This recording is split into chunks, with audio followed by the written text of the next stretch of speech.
When Daniel Arap Moi ascended to the presidency of Kenya in 1978, 22-year-old Mukhisa Kituyi was a buoyant third-year student studying political science and philosophy at the University of Nairobi's School of Social Sciences. As an impressionable Kituyi wallowed in the seductions of ideology on one hand and pragmatics on the other, ideas bandied around by a cadre of young professors who fancied Kituyi's discipleship. Kituyi was unaware that starting almost immediately, and for the entirety of Moi's 24-year rule, the student and the president wouldn't see eye to eye and would become ready-made adversaries. Man ahead of his time, Mukhisa Kituyi's Liberation Theology by Isaac Otidi Amuke.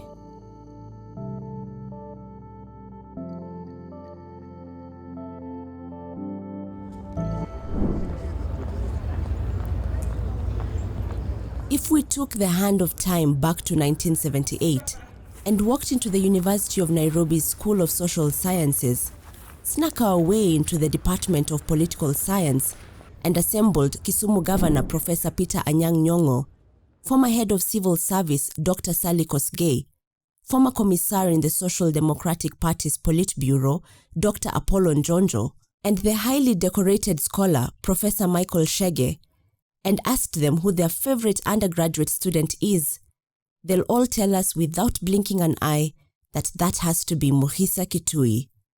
Kituyi modestly hints at this. One of his classmates fully corroborates, and the actions of Kituyi's aforementioned lecturers in subsequent interactions leave no doubt about this. Mukhisa was quite brilliant and outspoken. He topped our political science class, researched adequately for tutorials, and addressed countless symposia. He was a one-man think tank from as early as those days, so eloquent in both English and Kiswahili. He was also extremely sociable, one of the best dancers on campus, and ladies loved him. Before reporting to the University of Nairobi in 1977, Kituyi's maiden trip to Nairobi was in 1971, courtesy of his cousin, former Vice President of Kenya, Michael Kijana Wamalwa. The first time I came to Nairobi was in 1971, when I was visiting with my cousin, Michael Wamalwa Kijana, later on to be Vice President of Kenya.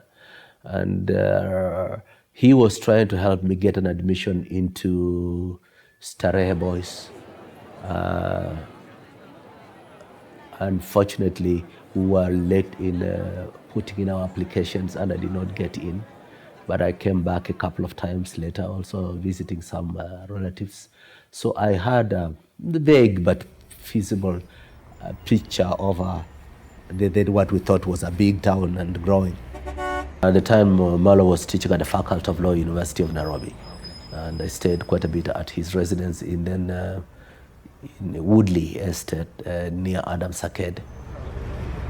This seemed like the perfect precursor for Kituyi's city and campus life, considering that after joining the university, Kituyi rarely went back to the village, having made friends with Wamalwa's contemporary within the teaching fraternity, who took on Kituyi as an apprentice.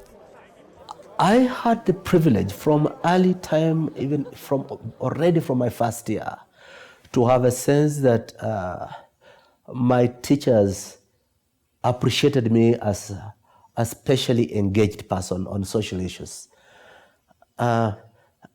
Already there were very few graduate students who were like 3-4 years ahead of me academically, who were being inducted into informal private conversations about the state of issues by my teachers the way I was being taken in. Anyang' Nyong'o, Sally Kosgei, Apollo Njonjo, and Michael Shege then adopted Kituyi. So I was part of a small team of students who were kind of being assisted to become into researchers. So even from my first year, my holidays I spent in Nairobi as a researcher.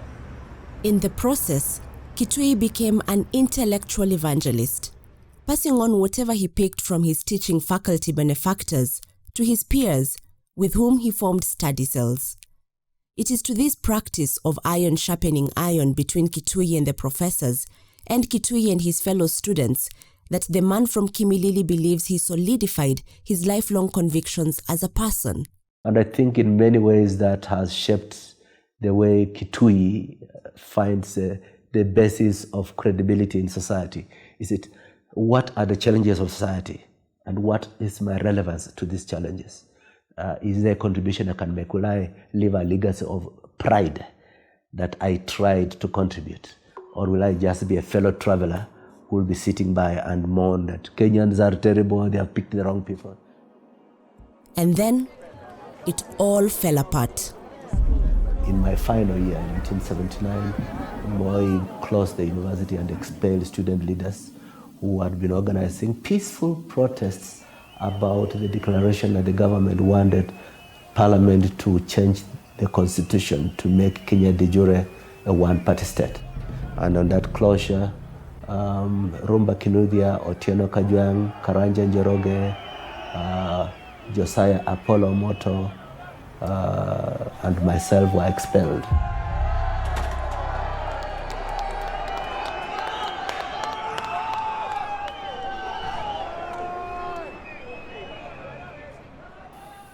What happened is there actually was not really sufficient ground for our expulsion.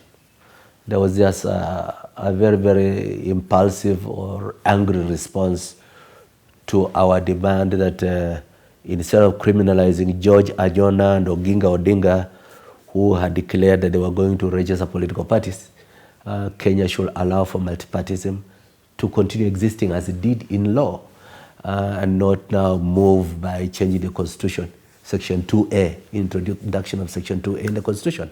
So we were expelled because we opposed the creation of Section 2A.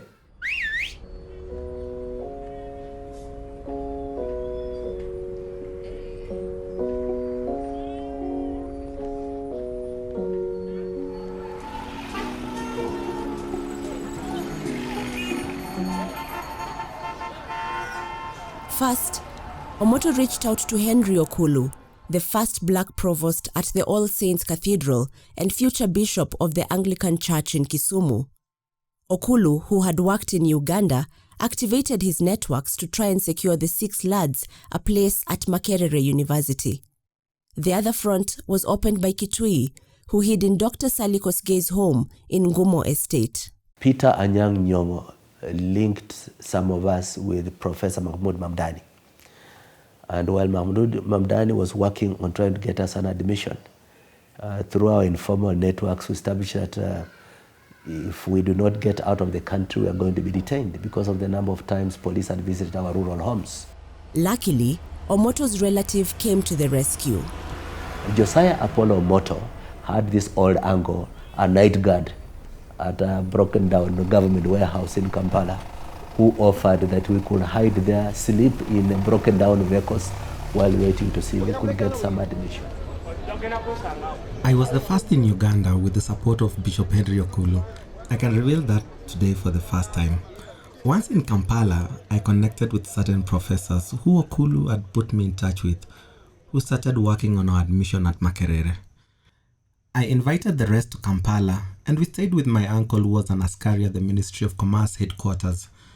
To make ends meet, we washed cars and did other odd jobs. Mukhisa, Okungu and I easily adjusted to the menial jobs, while Kajwang and Rumba Kinuthia had serious difficulties coping. Later, we were joined by newly expelled student leader James Kokonya, who was equally adaptable. We survived on kichwa na miguu ya kuku, big portions of ugali and vegetables, beans and makete.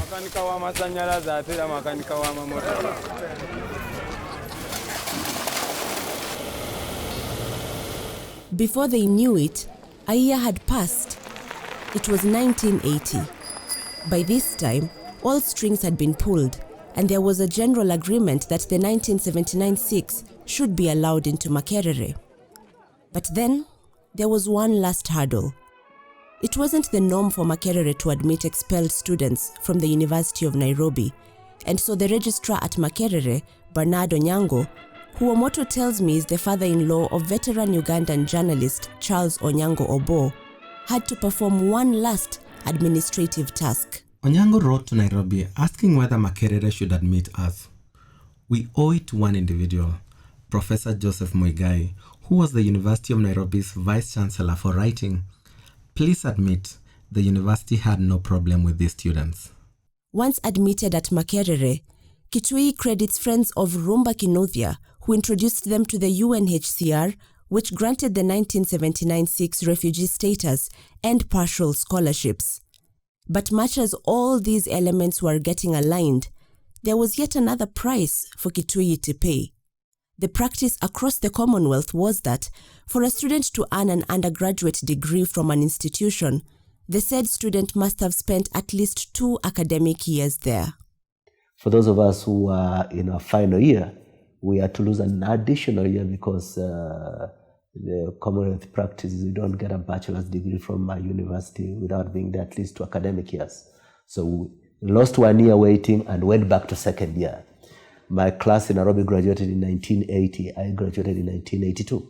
Here, Kituyi ropes in divine providence in saying he was the first of his University of Nairobi cohort to earn a PhD, in a sense thereby making up for lost time.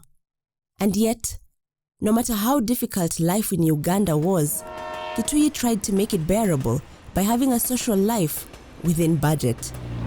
It was during one of these boozing rendezvous that Kituyi experienced something he won't forget in a long time. I remember an experience. We were just joining some of the Kenyan community and a few friends at a busa party in Kampala. And we were speaking Swahili. And this is the time after Tanzanian soldiers had driven Idi Amin out of Uganda, and then Ugandan soldiers had carried out a coup against Binaiza.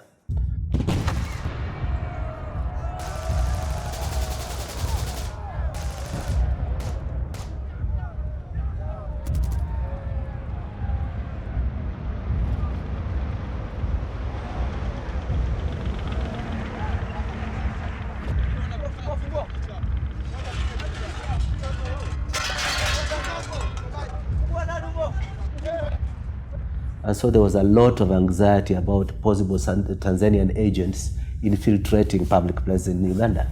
And so we were arrested in Nakawa, east of Kampala, taken to a military prison and locked up in there. And you see pieces of human flesh and broken bones and human blood in the cell where you are thrown. And our crime is that we are speaking Swahili. And it took a long time before we were freed, when we brought people to show evidence that we were Kenyans and we were students at Makerere. But it's that reality of the impunity that they could get away with. They could have killed us and there would be no accountability to anybody. Is a constant reminder that the peace we have is not something we should take for granted. It's something that we have to guard jealously.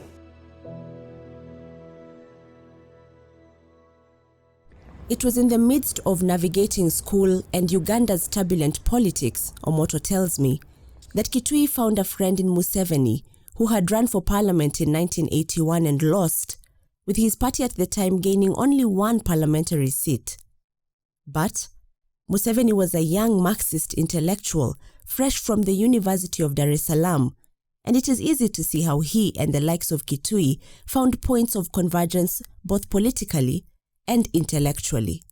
When Museveni protested rigged elections, Mukhisa identified closely with his movement and has since sustained rapport with President Museveni's men to date. Of all of Kenyan politicians, Mukhisa is easily Museveni's best buddy. At just 26, Kituyi had lived, and yet his entire life lay ahead, waiting for him.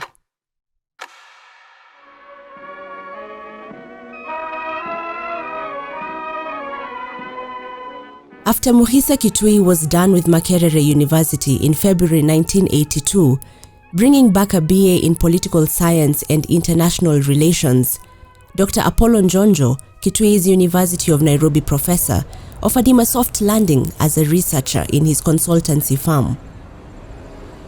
I got employed by a small company owned by the late, one of my mentors and friends, Dr. Apollo Njonjo.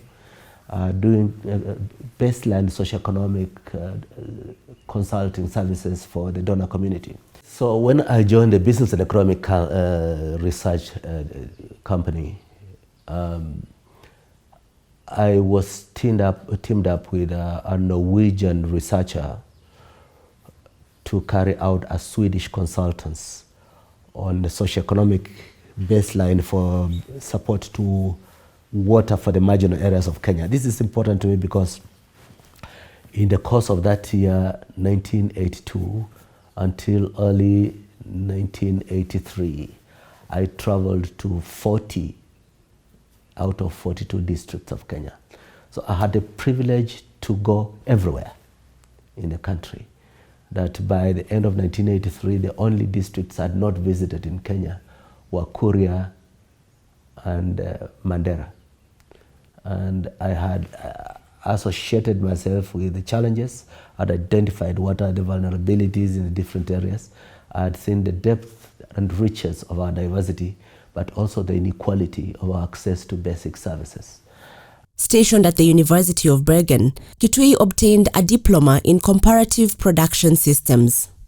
That year in 1983, through the contacts of the Norwegian university teacher who was my partner in the research that took me around the country, I got an admission to University of Bergen in Norway. What's the name? The University of Bergen. The Norwegian colleague. Yeah, my Norwegian colleague is now a professor, Professor Olaf Ole Manga.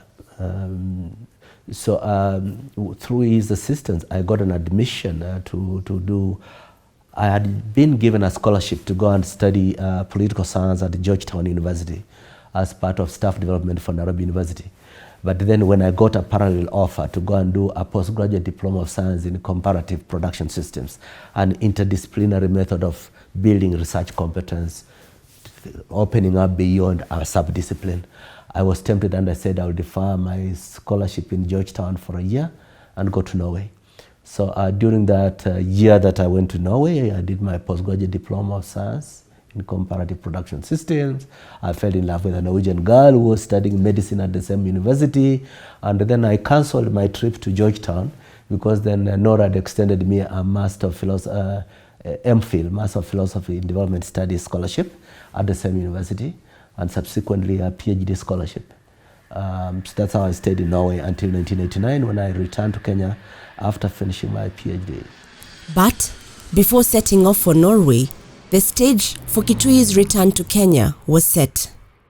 Part 2. The youngest Young Turk. At the tail end of July 1982, Kituyi's friend Koigi Wamwere sent for Kituyi and his cousin Michael Kijana Wamalwa to travel to Nakuru for a little chat. I remember clearly, for example, at the end of July 1982, Koigi Wamwere called me and Michael Wamalwa and said, I would like you to come to Nakuru. I want us to have a little meeting and a meal together. So we went in, we had a sit down, we had a meal together with him, and he said, I wanted you to come here because in the next 2 days or so, I think there's going to be an attempted coup. And I don't know if I'm going to be secure after that. But I wanted my family to know the two of you are some of my friends in case something happens to me. And after that meeting, I went home, and the next night there was an announcement of a military coup in Kenya. And some of those things stick in my mind about anxieties and the early ferment of discontent in the country, but also significantly starting to get engaged with processes of resisting oppressive government, an engagement that I was to carry on for the next 40 years. As it turned out, Kituyi ended up hosting an on-the-run Koigi in Norway not too long after.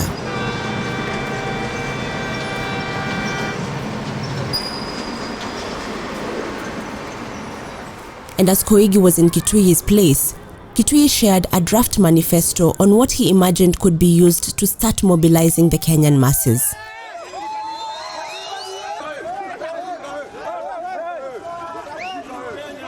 Koigi took a manuscript, a draft of my manuscript, and sent it to some young men around the Kenya border called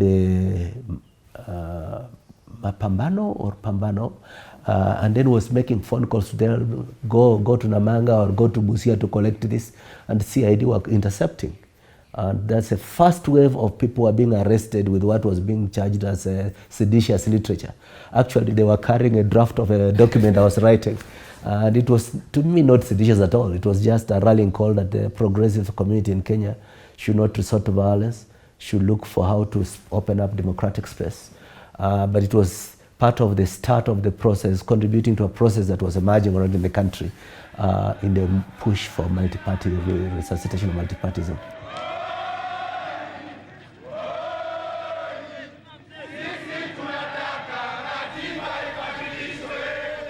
Kituyi was back in Nairobi in 1989. Upon reconnecting with his teacher, Professor Peter Anyang' Nyong'o, a political cell was quickly born. Working for the Norwegian Agency for International Development, NORAD, at the Norwegian Embassy, Kituyi got in too deep with the agitators.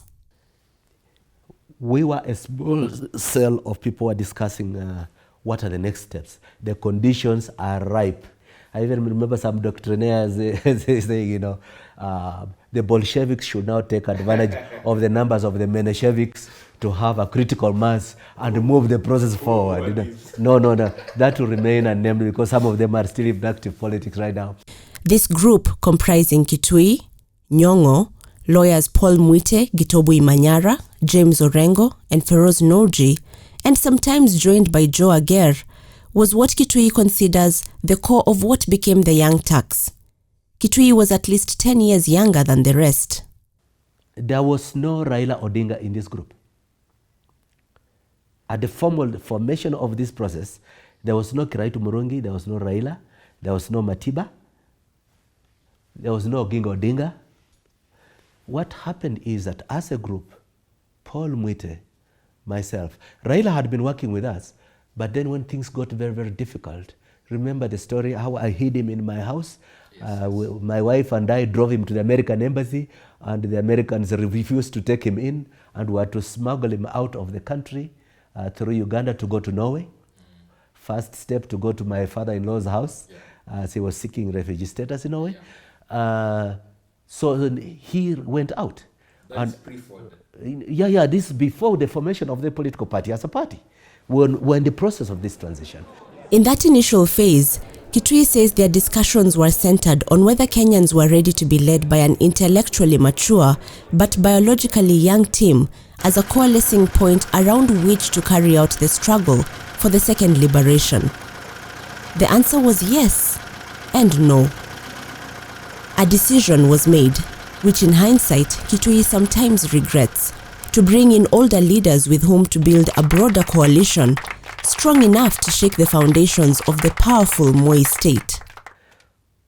So, a critical moment of decision making, rightly or wrongly, expanded our ranks from this group called the Young Turks to now bring in Masinde Muliro, and the people came with Masinde Muliro were Msikari Kombo, Michael Amalwa, and George Captain. Then Kenneth Matiba was abroad, but his teams that came along at the time were Philip Kajoka. Then there came also at the time were bringing in Martin Shikuku came with the advocate Shamala. By this time, Kenya had severed diplomatic ties with Norway, and Kituyi's program at NORAD had come to a halt. Kituyi found a job at the Calestus Juma-led Africa Center for Technology Studies, ACTS. It was while at ACTS that Kituyi's dalliance with the Young Turks proved costly. Two board members, former Supreme Court Justice Professor J.B. Ojwang and Professor Hastings Okoth Ogendo, pushed for Kituyi's resignation on grounds that he was associating with dissidents. I remember when it became known, we shared with some people that I was in this program. Two people who were on the board of directors of the African Center of Technology, Professor Ojwang and Professor Okoth Ogendo. Professor Ojwang, the former judge. Yeah, the former judge. Yes. And Professor Okoth Ogendo. Yes. started applying pressure to Callistus Juma that Kituyi is a rebel, an enemy of the government, is dealing with the enemies of the government. He has to cut their ties or he should leave ACTS. So the good professors who have projected themselves as part of the struggle actually pushed me to resign from ACTS because I was hostile to the government of Moi. Kituyi's stay at ACTS became untenable. He was made to quit and gave himself to the struggle.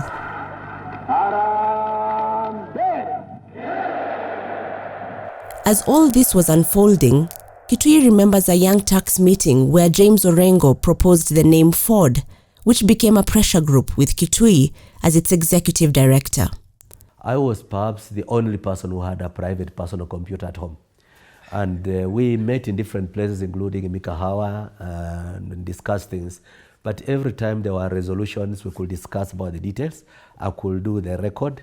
Sometimes we could have Feroz, Orengo, and I kind of summarizing, capturing what was being done.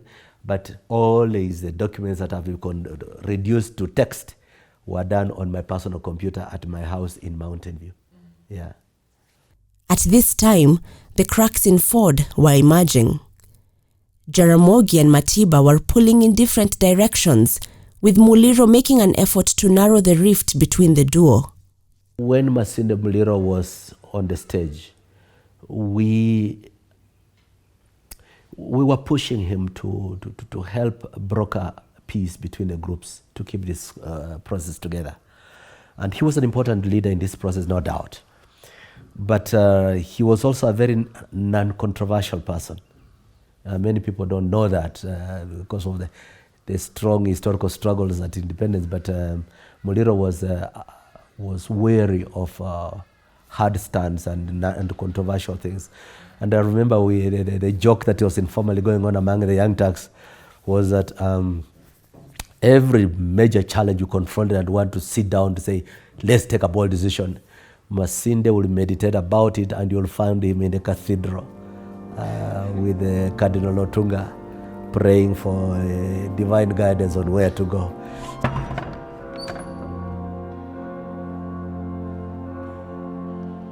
Unfortunately, Muliro died before Jaramogi and Matiba closed ranks. Thereafter, two splinter groups emerged, domiciled at Jaramogi's Ajip House and Matiba's Muthithi House offices. The factions became known as Ford Ajip and Ford Muthithi, before Ford Ajip became Ford Kenya and Ford Muthithi morphed into Ford Asili. All the Young Turks, without exception, sided with Jaramogi and went into what became Ford Kenya. I asked Kituyi why the Young Turks followed Jaramogi en masse. If you look at the content of what Matiba was saying and what Oginga Odinga was saying, there were two distinct things. None of them was saying all the things that needed to be said. But Odinga was ready to embrace positions that we stood for.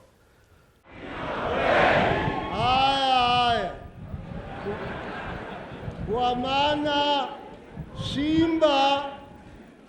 Simba ndio sasa atapigana huko kiwanjani. Na Simba atalete uhuru. Na uhuru lazima iwe na uhaki na ukweli.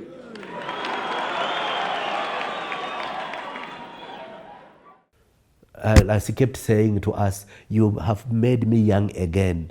You have made me think like a young man again. And talking with Odinga, he embraced the issues that we stood for, that were in our manifesto and that we're trying to improve, that we try to reboot our political agenda to be relevant going into the 21st century. But the other side was not receptive. It was mostly talking about creating the aura around a person. So that is why it was fairly easy for all of us. And you see, there was no split in our team. The Young Turks went as a team with Oginga Odinga. Because we didn't go to him, in many ways he came to us. And with that, Ford Kenya and Ford Asili hanged separately during the 1992 general election. At the time, a Ford Kenya rally was incomplete unless Kituyi sang. And it wasn't just any ballads. Kituyi had specialized in particular Daudi Kabaka oldies, which he made a habit of corrupting, then perfecting. He would swap the original lyrics with his own satirical compositions, designed to ridicule President Daniel Arap Moi and his yes-men, then master their rhythms and tempo, delivering them with such effortlessness, as if he was Daudi Kabaka's body double. Mukhisa calls this jigging during the Ford Kenya rallies, building electricity. We were intellectually the finished product, but we knew that delivery is also important. And therefore we tried all the time to find which way we could engage the population. And in doing a number of different meetings, we start getting what are the strengths of different people. And yet for Kituyi, there was more to the singing than met the eye.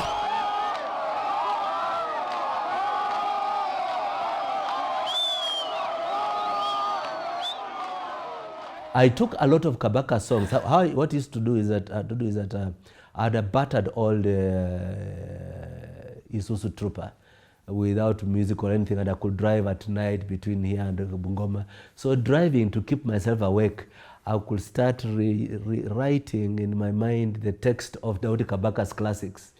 Like wanainji sikilizeni niwaambieni, and then I say okay, wakati mmoja amekuja akaharibu katiba, badala kuvunja vikombe akavunja uchumi, and I do those kind of things while driving. So I test it out before an audience, they like it, then I go and sing it out. Those kind of things, and they caught on with the public very well. Yeah. I remember like some places where we were going for the first meeting. Professor Ouma Muga will go ahead of us and announce the arrival of the group, and he will play up the group. By the time our motorcade will come, he has told people to say Ford. And they are saying Ford, kila mutu Ford, wana wengi Ford, hata miti Ford, maduka yetu Ford. And then as the motorcade arrives, songa nyuma Ford, matoko pite, ajimodingo suke. Charging people are laughing because of his diction, but also the mood of the crowd. And then some of us could combine a fairly good command of Swahili with improvised singing. I was actually penning some of the wording for the songs that we are using for this process. For other unnamed for now Young Turks, getting Kiswahili tutors became necessary. Having the ability to fluently work crowds in both English and Kiswahili was mandatory. In Kimilili constituency, Kituyi was facing off with Elijah Wasike Mwangale, a powerful KANU minister and a man of means. Other than his jalopy of an Isuzu Trooper, Kituyi had a little Esimba, the one he built while a student at the University of Nairobi. There was not much to write home materially about him, but Kituyi tells me the Bukusu had decided it was Shivili across Bungoma, Shivili being 2, signifying Ford Kenya's 2-finger salute. Kituyi made his parliamentary debut at 36, becoming opposition chief whip. But after everything is said and done about that epoch, a question and a personality linger in Kituyi's mind. The question is, were the Young Turks right to rope in the older leaders? And the persona is Jaramogi Oginga Odinga, a man who afforded Kituyi a level of rare trust. I think one of the betrayals that we made for the struggle in this country is that when the country was warming up to what we stood for, we kind of compromised it by surrendering to a pre-existing competition between political factions. So Matiba and Odinga represented certain continuity of battles of yesteryears, which were not ours. And they muffled our voice, and it's one of the reversals of our decisions. But it was our decision. Kituyi remembers that it was Raila Odinga, more than anyone else, who urged the Young Turks to venture on their own and chart their destiny, including away from his own father. Paul Mwite too entertained this idea, but the rest of the Young Turks seemed to prefer costly pragmatism. But as they say, hindsight is 2020. How did Jaramogi come to trust you? Pretty early in the day, Raila and Anyang cultivated that bond between me and Jaramogi in ways that when we met, I could tell him some of the things that I thought would be useful for him to do. And he accepted. And already very early when we started doing press releases, remember I had the first computer. So I created and presented the press statements that Jaramogi was issuing, and he was very happy with the product I was putting at his disposal. And in acknowledgement of this, he opened himself up to me in many ways, and in many ways became very candid with me and with a small group of us up to his death, telling us some very intimate things, some of which have remained off the record publicly, but have been very important in our sense of who we are and what are the pitfalls in his reckoning. Kituyi, Orengo, and Nyong'o, and sometimes Mwite, had become very close. Does the secrecy shrouding these conversations feel like there was an oath of silence? Almost. I mean, certainly, the last meeting, Wamalwa, Gitobu, Mwite, Orengo, Anyang, and myself had with Oginga Odinga at his hotel in Mombasa a week before he died. He told us things knowing he was about to die. And he told us, he had called us, Nani was also with us, George Captain, so the 7 of us. I think it's like a Omwerte oath, because we have never shared with the Kenyan public the things he told us. But they were very profound things. But it was a thank you and bye-bye meeting. As he told us, the body clock is slowing down.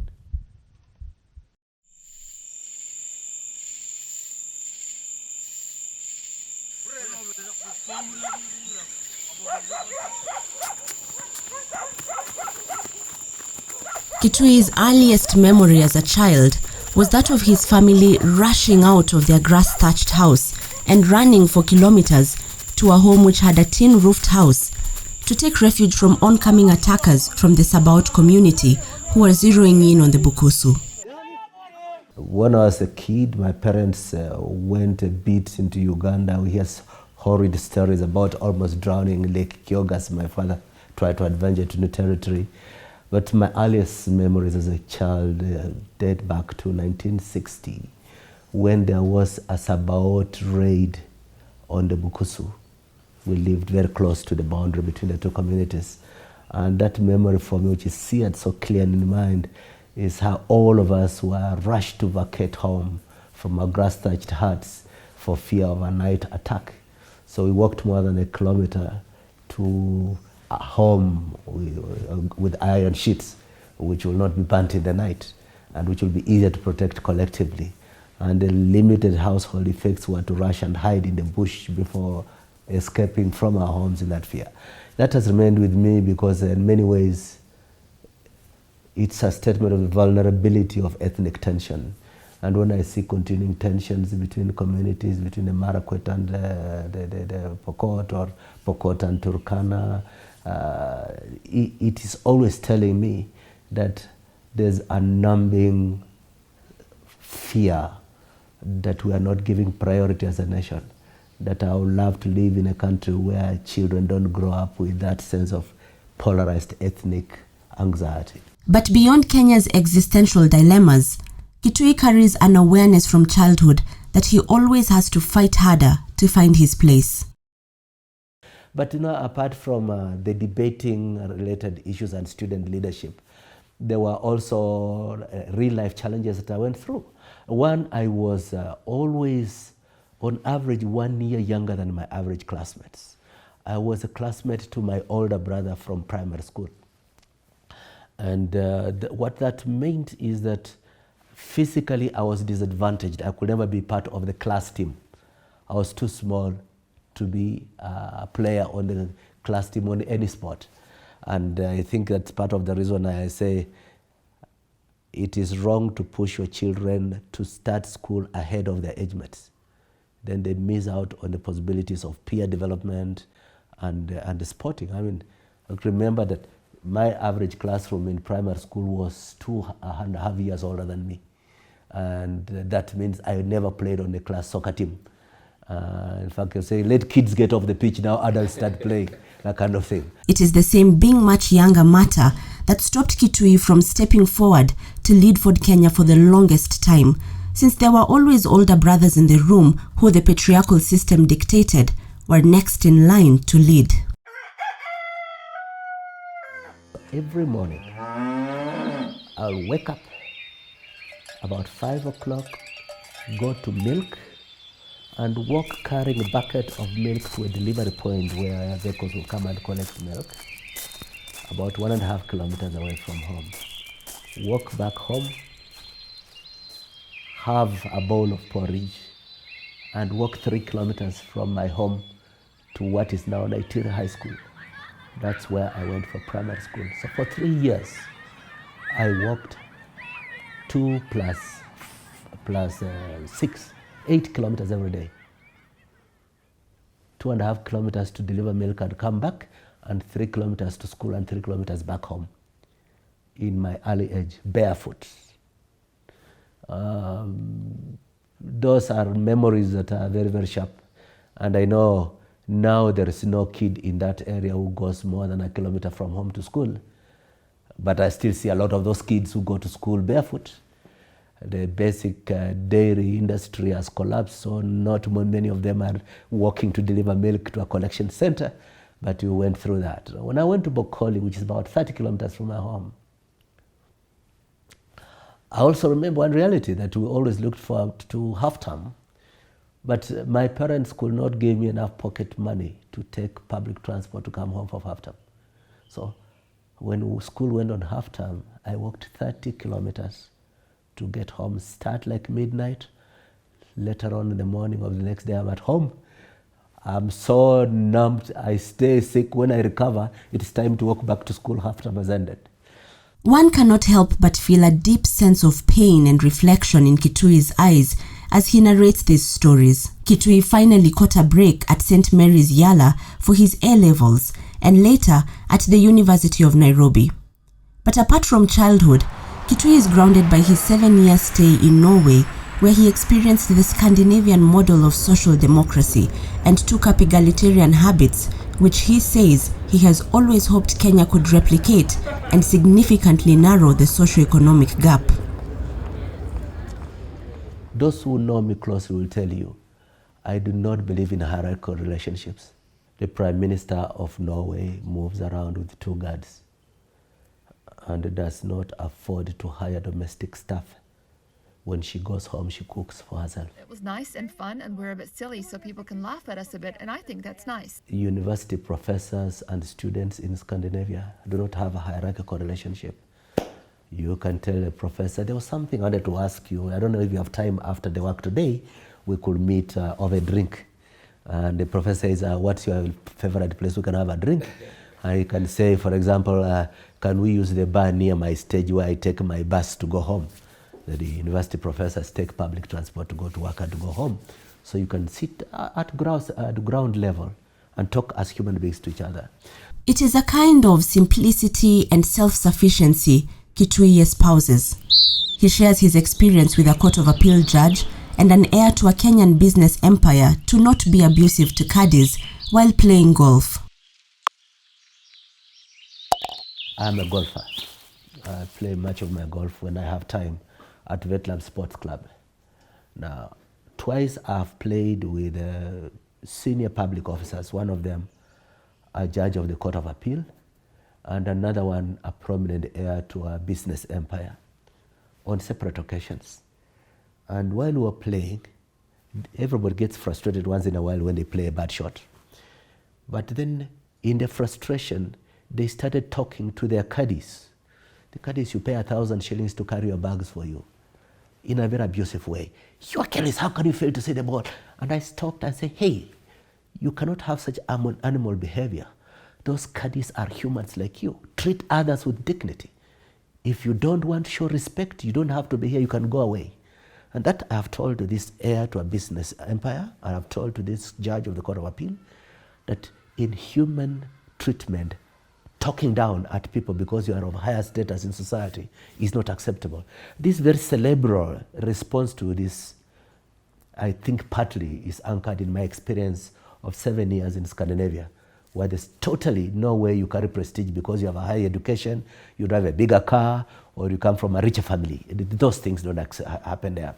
So that is one thing that I carry from Scandinavia. The second thing is Scandinavian model of social democracy works. It has convinced me it is possible to grow an economy without tolerating extreme inequality, the extreme rich and extreme poor. You cannot have a section of society in dire misery, totally ignored, sometimes subjected to criminal violence by the security apparatus, and you have another section of society with hundreds of security guards to protect their property and their persons. You know, the outrage I have about that kind of relationship and the passion I have that Kenya can be a fairer society while also not blocking opportunity for progress is very significantly influenced by my seeing it in real life that it has worked in Scandinavia, and that it just takes dedicated leadership and societal commitment to develop such a fair society.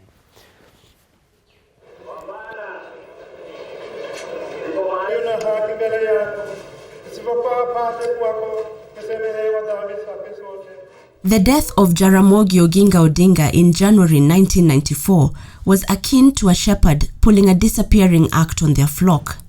The ensuing tug of war between a faction led by Raila Odinga and another one led by Michael Kijana Wamalwa, and the consequent walkout by the Raila group, saw Ford Kenya arrive at the 1997 general election shrunk, but still putting on a brave face. Of the Young Turks, Mukhisa Kituyi, James Orengo, and Anyang' Nyong'o stuck with Wamalwa.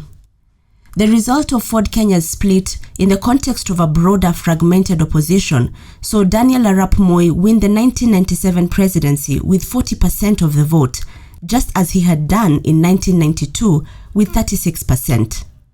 Kituyi retained his seat as MP for Kimilili constituency and continued serving as opposition chief whip.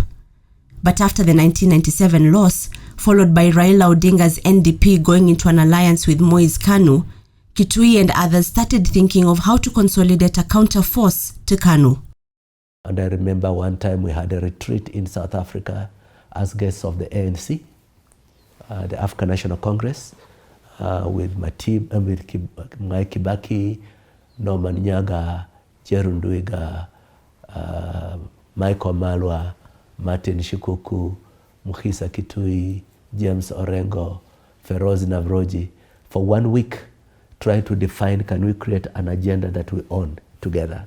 It is out of this caucusing, according to Kituyi, that by the time KANU was imploding and Raila Odinga led a group of luminaries into opposition, Mwai Kibaki, Charity Ngilu, and Michael Kijana Wamalwa had already built sufficient gravitas. Nilijiuzulu, nikawacha chama, nikajizulu kwa bunge, nikarudi kwa wananchi.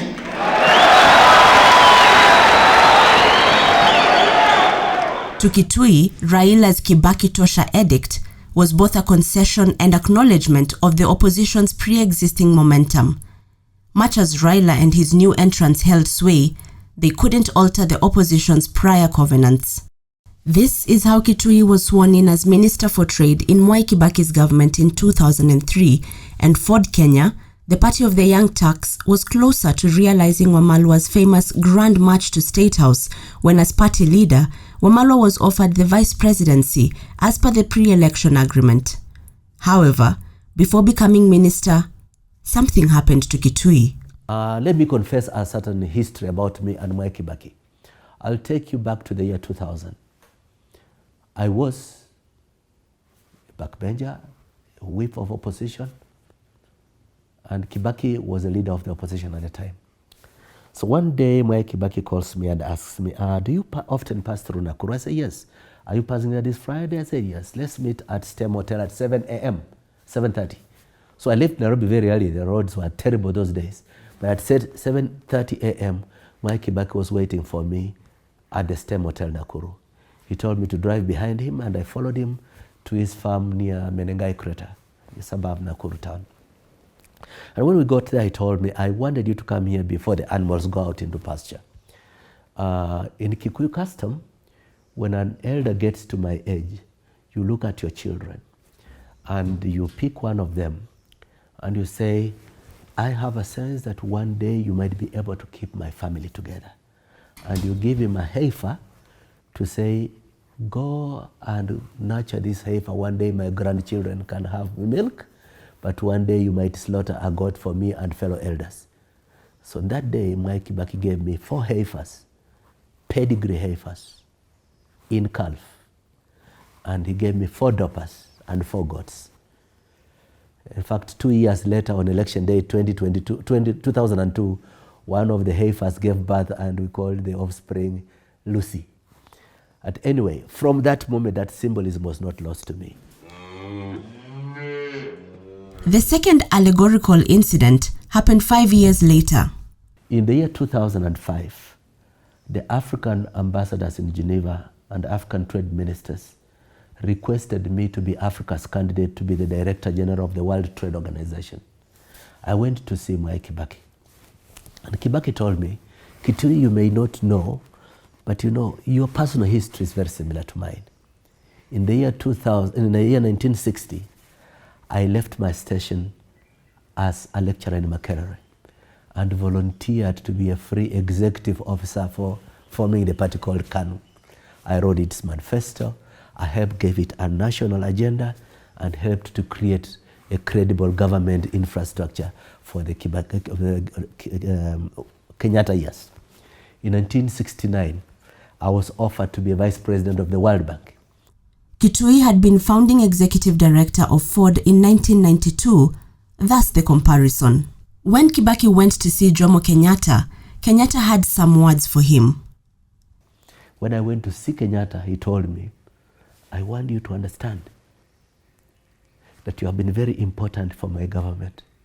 You can look at your colleagues, there are some things that I can only do through you. I have not given you the biggest job, but I've had trust in you. I don't see over your shoulder all the time. Usually in politics, you give big jobs to people you don't totally trust, so that you keep them close and you see what menace they are up to.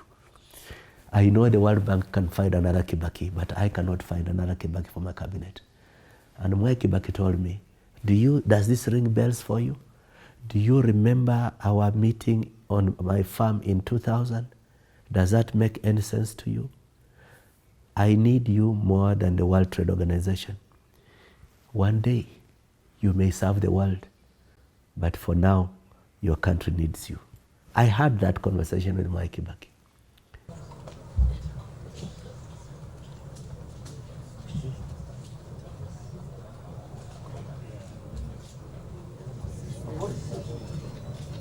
There was one witness to the above exchange, and Kituyi suspects that the person leaked the conversation to our political friends, as Kituyi calls them, since immediately from that point onwards, Kituyi became targeted by some of his colleagues within the Kibaki political machine.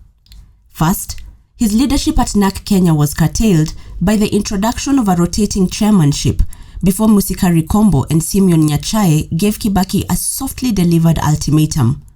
They wouldn't fold their respective political parties to support Kituyi's NAC Kenya experiment, and if Kibaki insisted on going the Kituyi way, then they wouldn't guarantee him votes in their regions.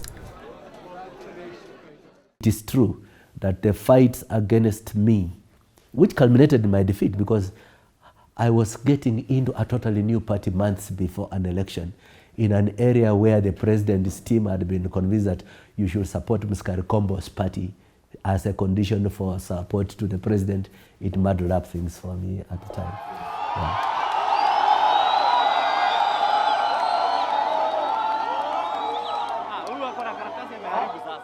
Left to his own devices 5 months to the 2007 general election and being keen on not going back to Ford Kenya, Kituyi's last-minute recalibration cost him his parliamentary seat. To him, his walking away from Ford Kenya wasn't well taken by his constituents.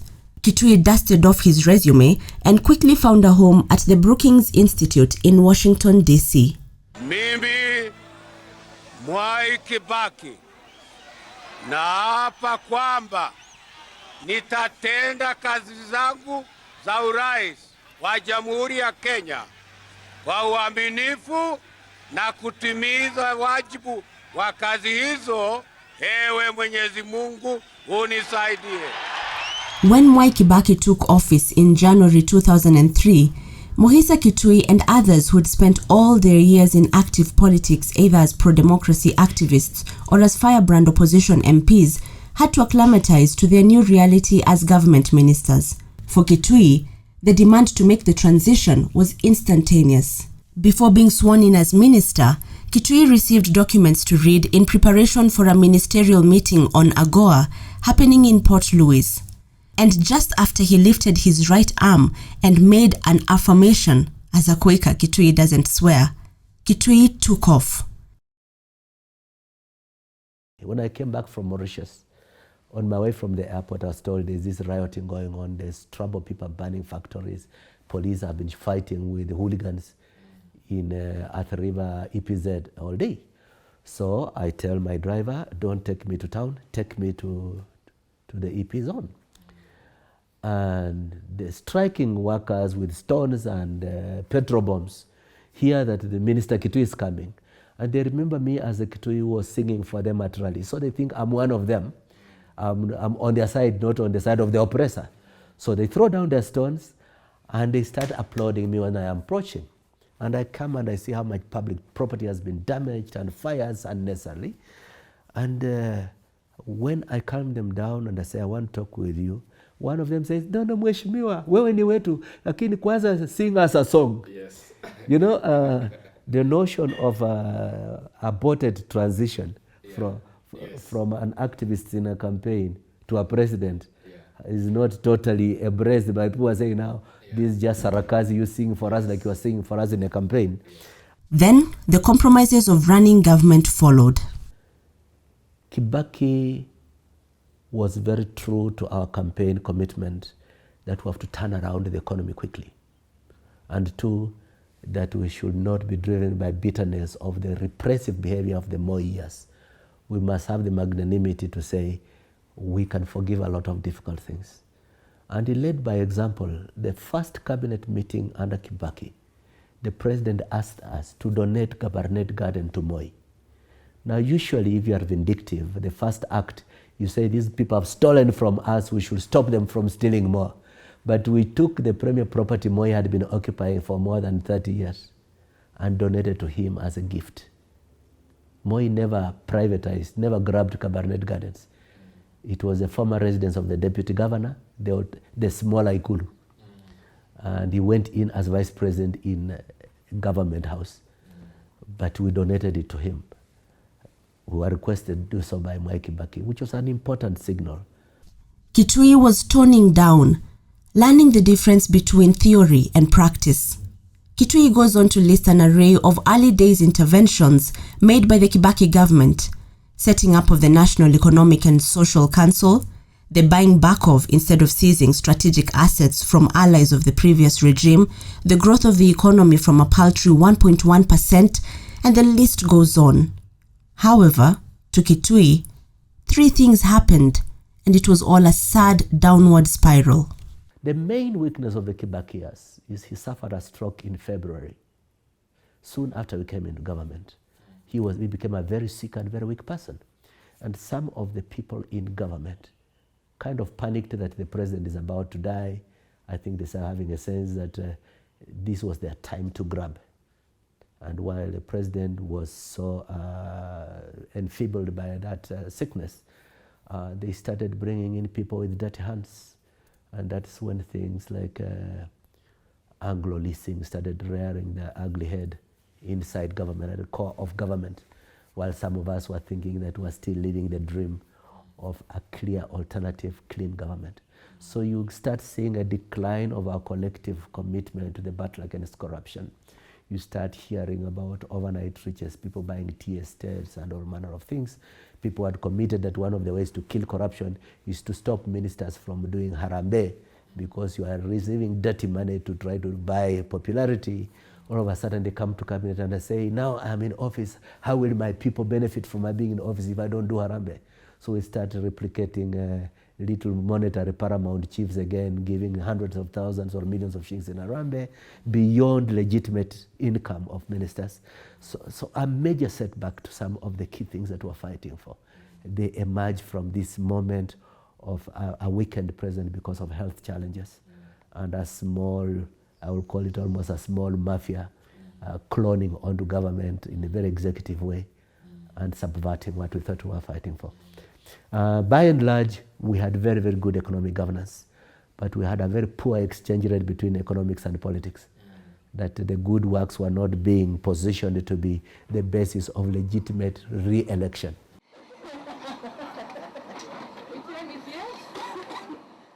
The referendum of 2005 was totally political stupidity. Some of my colleagues in government at the time got too full of themselves in their heads that they thought since we are government, what we want will always work. The arrogance of going to a referendum that was totally unnecessary broke the political spine of the Kibaki government. There was absolutely no reason why, on the basis of very limited disagreement, government was forced to split into two camps and create the foundation of ODM. This was just political naivety because of the arrogance of people who are seen in government, believing that, oh, I don't like Raila, oh, I don't like, they can go to hell. We are government, huwezi kushinda serikali. So that hubris totally wasted political capital that could have been used in a better way.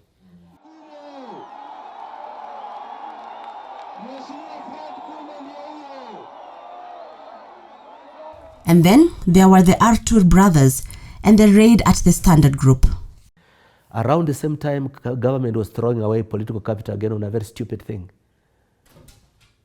The Margasian and those mercenaries from Eastern Europe.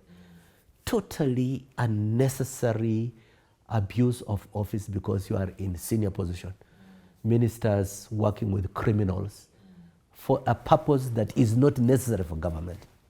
Again, part of hubris. You are drunk with the power and you get carried away with the delusions of power. But it wasn't all gloom. For Kituyi, aside from applying more of his technocratic side and taming his rabble-rousing elements, becoming minister did something else to him. More than I had even thought of intellectually and grasped, I came to know what government was capable of doing. Government controls 70% of the economy. So government has the capacity to allocate poverty and allocate wealth. And that was very, very clear to me. I saw what could be done fairly, like all presidents in the first term, they try to do things fairly to all areas. In the second term, when they are about to go away, those around them push them to think of an ethnic constituency as a primary allocation area. So you always find the national spread of things dramatically reduced to look at a local area. You become much more concerned with my community. And so that's what we could also see. But the demonstrated ability of government to do things was very important. And it demonstrated to me in a way that I've only confirmed by my intellectual and physical sojourn since I was in minister, of what is possible when you have leadership which has a clear idea of where you want to go. So when I tell people I know how to make Kenyan trade work and how to make Kenya a destination of investment, I know because I knew from practice and I've known from how I've interacted with governments which have done it. Yeah. Your Excellency. The first time United Nations Secretary-General Ban Ki-moon headhunted Mukhisa Kituyi for a high-ranking job as one of the UN Under-Secretaries was in 2011. A vacancy for Executive Secretary had arisen at the Addis Ababa-based United Nations Economic Commission for Africa, UNECA. To root for Kituyi through official channels, Moon's office called the Office of Kenya's Permanent Representative to the UN in New York and requested the ambassador to reach out to the relevant authorities and activate Kituyi's nomination as Kenya's candidate for the UN job. When that message got to the Kenyan embassy, the Kenyan ambassador in New York called the head of public service and said, there is a position in the UN, the Economic Commission for Africa, where I want you to present me as a candidate. So the head of public service presented the name of Kenya's ambassador in New York as a candidate. Meanwhile, the Secretary General's office was looking for the name of Kituyi and was not seeing it. Then, Dr. Ojambo, Josephine Ojambo, who was working at the Kenyan mission, she was number 2 of the Kenyan mission in New York, was called again from the Secretary General's office. Kituyi's name has not come. What has happened? So now this is a deputy who had not known that the ambassador had presented his own name. The deputy rings the PS at the Ministry of Foreign Affairs. And the PS writes a letter presenting Kituyi as a candidate to the Secretary General. So my name is put on that list. So then at this time, I was a consultant helping the Africa Union to have a charter for a continental free trade area. So I'm in Addis Ababa. There is a meeting, a summit of African heads of state, where the permanent secretary in foreign affairs tells President Kibaki, who is present, that can you canvass other heads of state to support Kituyi's candidature as the head of ECA? And there was a person who was then a private secretary to the president, who bent over to the president, and the foreign minister then was Wetangula, and there was Dalmas Otieno. They were in the room. So when the PS tells the president, can you canvass for Kituyi to be the candidate for ECA? This private secretary to the president, who was a professor, bends over and tells Kibaki in Kikuyu, don't present Kituyi, we have our own candidate. And Kibaki explodes. Why do you speak to me in Kikuyu when I have none Kikuyu ministers? When you tell me we have our own candidate, is Kituyi not ours? Kituyi says he has alibis in the persons of 2 former cabinet ministers, Moses Wetangula and Dalmas Otieno, who were present as this transpired. After the Addis debacle, Kituyi received a call from Ban Ki-moon's office informing him of their embarrassment at Kenya presenting 2 candidates for the UNECA job. Moon's office confessed that they considered the matter internal competition between 2 Kenyans and opted to stay out of it. They asked Kituyi if they could withdraw his name and consider him for a future position. That position arose less than 2 years later, and this time, no ambassador was called. Kituyi had not applied to be the Secretary-General of the United Nations Conference on Trade and Development, UNCTAD, but after the first round of recruitment was complete, it was the turn of an African to lead the UN agency. A group of 69 eminent Africans, including Kofi Annan, wrote an open letter decrying the caliber of shortlisted candidates for the job. Some African governments and heads of state joined in the chorus. As a result, Ban Ki-moon cancelled the process and set up a headhunting team tasked to bring him 4 names of Africans who had the credentials and firepower for the job. Kituyi's name was on top of the list, and after being grilled by the panel, Kituyi had a 1-hour session with Ban Ki-moon. The job was as good as Kituyi's, save for ratification through a vote by member states who voted for him unanimously. Twice. President Kenyatta knew about it for the first time when Ban Ki-moon's office called me and said, before we announce this thing, it's useful that the president of your country is aware.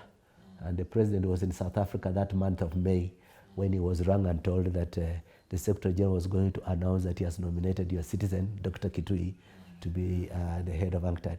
And later on, I was hearing people thanking the president of Kenya for giving me an international job.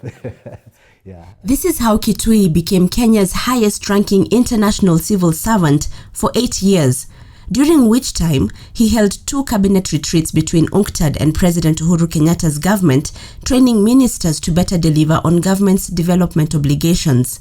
Then, there was that time when Kituyi brought in Chinese billionaire Jack Ma to support youthful enterprise. But largely, Kituyi's international role had little to do with Kenya, and more to do with how Kenya and the rest of the community of nations worked together to spur growth. And then, Kituyi resigned and returned home to officially launch his rumored presidential bid.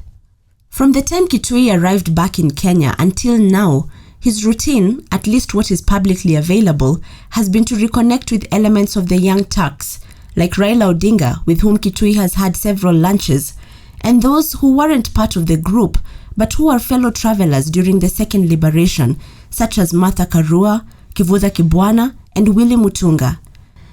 I asked Kituyi whether he's trying to reincarnate 1992 through these loose formations.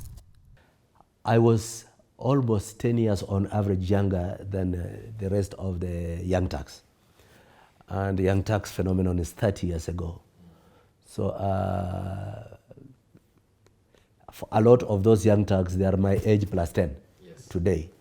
So you cannot reconstitute that as a team to win power. What it means that while saying we look for each other as a way of people who have been in a certain direction, we are at a moment in history where we have to say we have to open space for new leadership to join us. We cannot own this process. So the challenge and the mechanics of opening up this press and inducting new leaders has been a very, very humbling experience for two reasons. When I was expelled because of what I believed in and my drive, I was 22 years old. Today, I meet 35-year-olds who are complaining the government and the politicians are leading us astray, the things they want are not the things we want. And I say, look, I did not sit back and scratch my head, say the government, the government, the government. I stood up and said, I want to be the change that I believe in. Why should your generation retire into grumpiness about the government not putting money into our pockets? Get up and create the structures to put the money into your pockets. And so, Kituyi is spending sleepless nights trying to create a new canvas for Kenyans to project their dreams, where political participation will not be limited to voting and supporting regional kingpins, but go deeper to encompass the connection of everyday life to policy and leadership.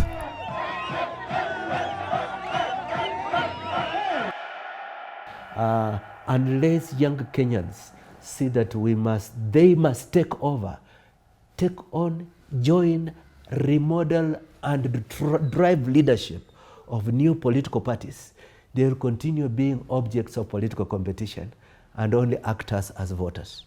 And this is a phase of national engagement that is sometimes frustrating, but I also think very, very, very rewarding. And yet, Kituyi is not living in his own little utopia. I'm painfully aware that you cannot seriously win power in Kenya as a lone ranger. So even if you have been mobilizing people who share with you a history, you need more than that. People who share with you a sense of we have compatibility and complementarity. We are not the same, but we can complement each other in our weakness and in our strengths. And we will be offering Kenyans an option in leadership, which is not just the traditional settling of scores between people who have fought each other before. So this is where we are right now. First, if he becomes president, Kituyi's first move shall be to reinstate the National Economic and Social Council, which he shall anchor in law so that no future president can scrap it.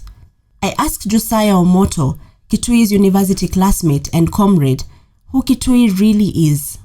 Mukhisa was a bridge builder.